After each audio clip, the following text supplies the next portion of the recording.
Halo sahabat Media Saka. Ya, kali ini saya mengundang dua inspirator yang sangat luar biasa. Mereka merintis usaha sejak lulus SMK. Mereka adalah Mas Nova dan Mbak Amel, seorang pemilik ojek online di Kaumangan. Ya baik, kita langsung beralih ke Mas Nova dan Mbak Amel. Halo Mas Nova, Mbak Amel, apa kabar? Baik. Ya, alhamdulillah sangat luar biasa ya. Sebenarnya siapa sih sosok Mas Nova ini sebelum menjadi pengusaha seperti sekarang? Awalnya ya, saya bukan siapa sebenarnya. Yang awalnya hanya mencoba merintis gimana sih teman-teman bisa memiliki sebuah pekerjaan gitu loh. Entah itu yang latar belakangnya tidak memiliki pendidikan, tidak, intinya belum ada keterampilan tertentu lah untuk mencoba pekerjaan tersebut yang mereka inginkan. Misal saja lah, kita lulusan SMK dengan apa ya, yang latar belakang jurusan administrasi perkantoran, tapi pekerjaan yang mereka dapatkan berbeda dengan jurusan yang diambil, itu kan. Nah, disitulah kita mencoba melakukan sebuah inovasi. Dari inovasi itu kita mencoba membuat sebuah kontribusi, menghasilkan sebuah hal yang baru. Iya. Terus latar belakang Mas Nova itu kan lulusan dari sekolah Kaumangan, jurusan otomotif. Iya, benar. Kok bisa sih Mas Nova itu mendirikan sebuah usaha ojek online gitu? Sebenarnya awalnya sejarahnya gimana? Nah, sejarahnya ya seperti yang tadi saya bilang, saya lulusan otomotif ternyata nggak bisa gitu loh, nggak bisa karena saya awalnya saya tertarik dengan dunia komputer. Nah, coba di situ ternyata saya juga tertarik dengan programming. Saya coba mendalami dengan alhamdulillah sedikit lah. Dengan ya inilah hasilnya lah. Lalu kenapa Mas Nova sama Mbak Mel itu nggak kayak pengen mengembangkan lama di kota yang udah familiar sama ojek online gitu? Nah, kita kembali lagi ke dunia desa itu loh. Iya. Dunia desa. Latar belakangnya memang Nova untuk sebuah kontribusi untuk mereka yang memang benar-benar ingin sebuah perubahan. Yuk, saya ajak sebagai saya ownernya, saya ingin mengajak rekan-rekan, ayo kita harus bisa seperti orang kota. Kita tidak perlu menunggu orang kota untuk terjun desa. Kalau kita memiliki inovasi, kenapa tidak gitu loh? Marilah kita kembangkan bareng-bareng. Begitu. Intinya jangan ragu, ayo benar-benar lah bareng-bareng gitu loh. Kalau untuk merintis sebuah usaha kan pasti banyak banget ya tantangan gitu. Untuk Mas Nova sama Mbak Mel sendiri, tantangan terbesar selama merintis selama ini apa? Tantangan terbesar ya, yang pertama ya, ini dari Inten ya, Inten pendanaan. Pastinya pendanaan, karena kita benar-benar dari bawah itu, nggak ada sponsor, ya berarti sih nanti ada sponsor itu, kasih gitu. Nah, ya dari situlah. Yang kedua, kita benar-benar untuk melakukan kontribusi, benar-benar butuh mengajar dulu gitu loh, nggak langsung ayo itu nggak kayak orang kota, ini benar-benar desa, mindsetnya kita harus dekati lalu kita ajak bareng. Iya. Dan dalam menjalankan sebuah usaha tentunya banyak banget suka duka gitu. Suka duka Mas Nova sama Mbak Mel itu apa selama menjalankan selama ini? Suka dukanya ya. Awalnya ya, saya promo lalu ada yang bilang kayak gini, Mas, kalau dengan harga segini buat kita ini bakal mematikan gitu. Bakal mematikan. Ya gimana lah, kita ibarat ambil dagangan orang dengan harga segitu terus kita kasih pengaplikasian dengan harga segini. Pastinya ya banyak pro kontra lah. Tapi kan di sini kan kembali lagi ke latar belakang kita hanya ingin merangkul. Kita tidak berpikiran jahat untuk kalian semua gitu loh. Ayo kita bareng-bareng membuat sebuah ekosistem yang baru tanpa menyudutkan, tanpa menyingkirkan pihak tertentu, kayak gitu loh. Kita sebenarnya hanya ingin menargetkan dari satu ke satu. Iya, itulah terbentuk nantinya ekosistem yang baru gitu. Dan kontribusi yang tadi.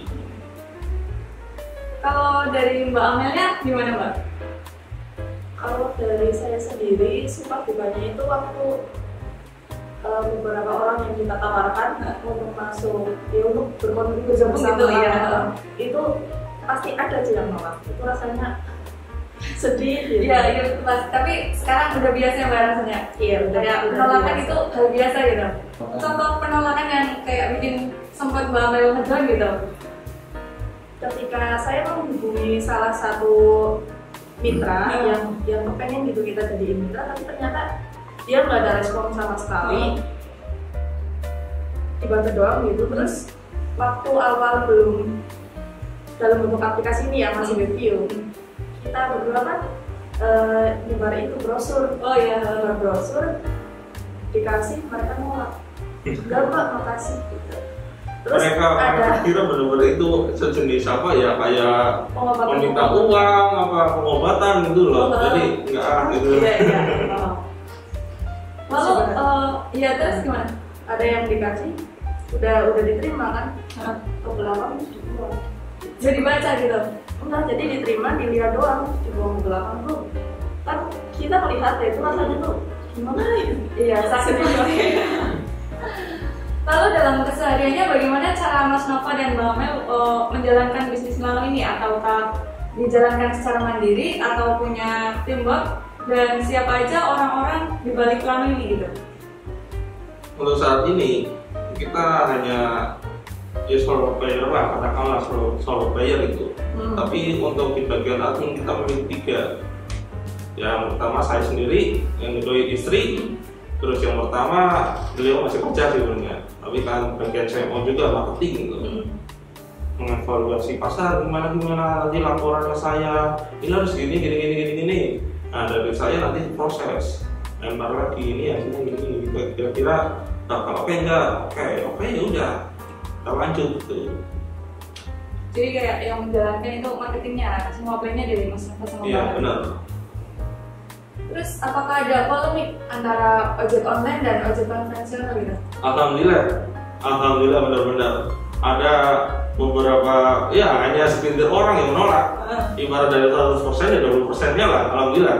Dan 20% itu tidak ingin merusak pasar mereka. Ya 80% ini alhamdulillah mereka benar-benar bilang kepada saya, mereka benar-benar dari dulu dirangkul dengan sistem begini.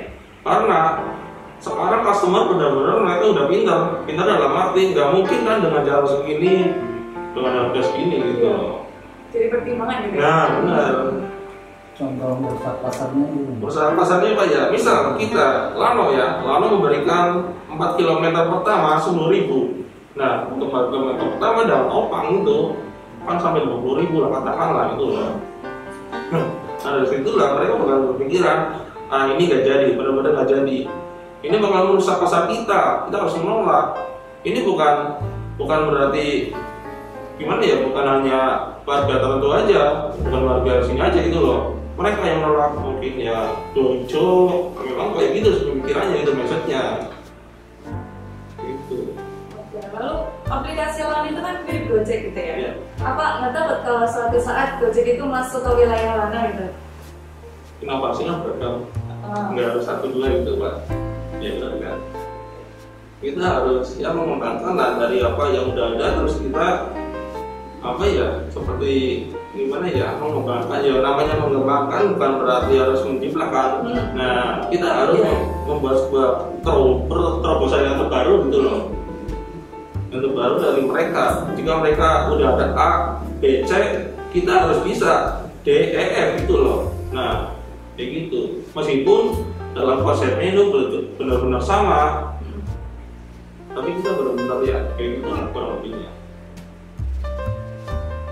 Lalu dengan cara apa Lano ini kayak menarik simpati calon pelanggan, sedangkan khususnya di lokal Kalimantan ini kan masyarakat memang belum familiar cara penggunaan aplikasi gitu. Yang pertama kita udah pahami gimana keadaannya medsos-nya orang desa, kita dekati, kita kasih apa ya edukasi juga. Ini loh ada yang baru, kita ingin merangkul sama untuk membuat sebuah proposal dari inovasi kami. Ayo kita berkontribusi mempelajari yang baru gitu. Nah dalam hal bentuk teknologi dan informasi, Yuk kita bareng-bareng dengan yang pertama ya mungkin Lano lah. Kita Lano, ayo bareng-bareng terus boleh berangnya gitu lah. Nih, maaf nih kembali lagi ke pertanyaan yang awal. Jadi penasaran nih, perbedaan Lano sama Gojek itu apa? Bedanya di mana gitu? Yang pertama ya, ini karya lokal. Itu pasti ya. Benar. Terus Tapi dari sisi lain, segi lain ya, nanti berharap ya fiturnya ya kurang lebihnya ya ada yang berbeda lah kurang lebihnya lah. Untuk promo ya mungkin promo untuk ya berharap sih ya ini berjalan promonya untuk setiap hari Jumat kemungkinan ya ini masih dalam konsep dalam hari Jumat ini kita ingin tidak mengambil sebuah komisi dari mereka gitu loh. Nah, artinya kayak gitu. kalau dari Bang Ran sendiri gimana menurut Bang Ran perbedaannya gitu? Perbedaannya sih lebih ke kita tuh benar-benar pengen nanamin rasa ini loh produk lokal, jadi kita tuh bangga pakai produk lokal gitu. Untuk dari si driver untuk malam ini kan sampai akhir tahun 2020 ini kita nggak mengambil komisi ya. Kita tidak mengambil komisi dari setiap transaksi. Nah untuk bagian berikutnya ya yang tadi saya bilang setiap hari Jumat nantinya insya Allah kita juga tidak mengambil komisi dan komisi untuk hari tertentu ya insya Allah nggak terlalu membebankan mereka lah. Ya, gitu. Di musim pandemi seperti ini kan ekonomi memang sedang sulit gitu ya. Terus gimana sih caranya gabung jadi driver atau mitra buat ikut jualan makanan atau minuman gitu? Untuk pendaftaran mitra driver sama mitra merchant bisa dilakukan secara online lewat aplikasi langsung. Namun jika ingin lebih detail bagaimana penggunaannya bisa datang ke base Lano langsung yang bertempat di sebelah barat tikungan sudah Sekongatan ada banner Lano. Nah di situ. Itu buka setiap hari? Kita untuk saat ini buka dari hari Senin sampai hari Kamis. Senin sampai Kamis. Iya, jam 9 sampai jam 4. Lalu aplikasi Lano itu kan masih baru gitu. Jadi mungkin untuk masyarakat Kalimantan sendiri belum familiar. Jadi bagaimana cara penggunaan aplikasinya terkhusus untuk memesan Gojek atau makanan minuman gitu? Oke, saya lampirkan aplikasi Lano, tampilan aplikasi Lano kurang lebihnya seperti ini. Jika kita ingin menggunakan layanan ojek online-nya, kita tekan lari, kita atur posisi dengan cara klik tombol kanan pojok atas. Atur posisi saat ini, kita tekan jemput. Untuk mengatur posisi saat ini, jika kita mau pergi ke pasar Kalimantan,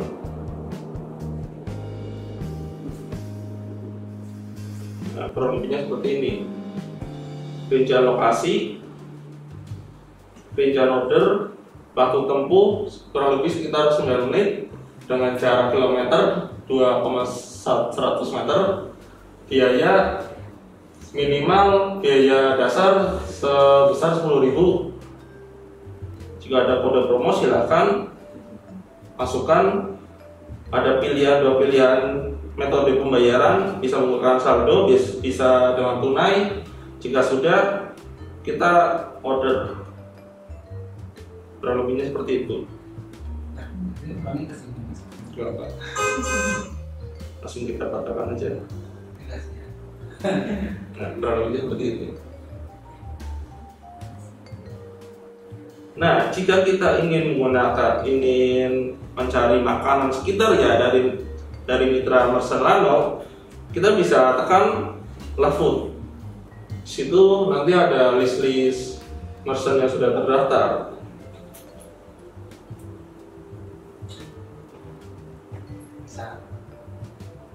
Kita misal mau membeli di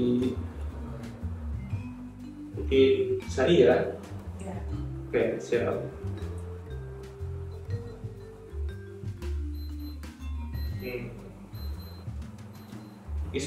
kita bisa pilih menu-menu yang tersedia, keluarga, bisa kita sebelah spesial, nasgor nanas. Nah, kita tinggal pencet. Oke.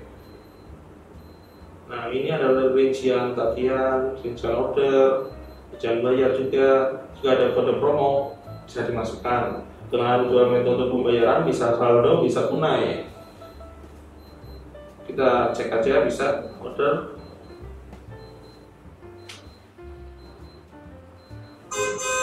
Nah, kurang lebihnya seperti ini. Kita bisa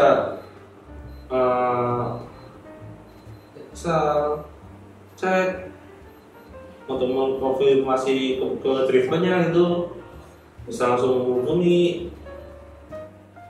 Kurang lebih seperti itu. Kita batalkan. Punya diambil.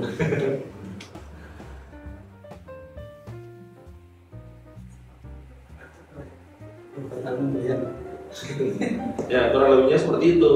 Kurang lebihnya untuk dua layanan utama kami.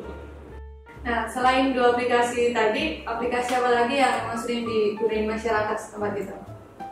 Untuk aplikasi Lapak Mapado ini, untuk yang paling utama benar-benar lano untuk saat ini ya. Kemungkinan untuk kedepannya kita membuat marketplace ya untuk pendampingnya sebagai pendamping merchant. Soalnya kami berpikiran insya Allah lah ini bakal membludak untuk bagian merchant itu. Jadi nggak mungkin kita tampung di sebuah aplikasi aja. Kita mungkin nantinya menyediakan lah, kalau lebihnya menyediakan website di mana itu nantinya untuk sebagai bentuk penjualan sedikit geser lah kalau lebihnya. Lalu aplikasi Lano ini bisa di-download di mana? Nah, untuk mendownload aplikasi ini bisa langsung di Play Store ya, dengan kata kunci Lano atau Lapak Mapado ya. Nah, langsung bisa di situ. Lalu yang terakhir nih, Mas Nova sama Mbak Mel, bisa dong berbagi motivasi buat kaum milenial ya, biar mereka itu bisa berkarya seperti Mas Nova sama Mbak Mel itu. Ya, untuk kaum milenial, ayo kita bareng-bareng berkontribusi. Gak mungkin kan kita harus menunggu orang pintar dari kita, entah itu dari kota, entah itu dari mana lah, kurang lebihnya lah. Jika kita bisa untuk sekarang, untuk orang lain, kenapa tidak dimulai dari sekarang itu loh. Jangan berpikir kita selalu akan gagal. Jika dilandasi dengan kontribusi bersama, kita yakin bakal bisa. Nggak ada kata gagal selagi kita sama gitu aja. Oke, terima kasih banyak Mas Nova sama Mbak Mel sudah berbagi cerita. Oke, baik teman-teman, saya Badrian Nur Khalifah. Saya Nova. Saya Mel. Ya, kita pamit undur diri. Sampai jumpa di kesempatan berikutnya. Salam Media Saka. Bye.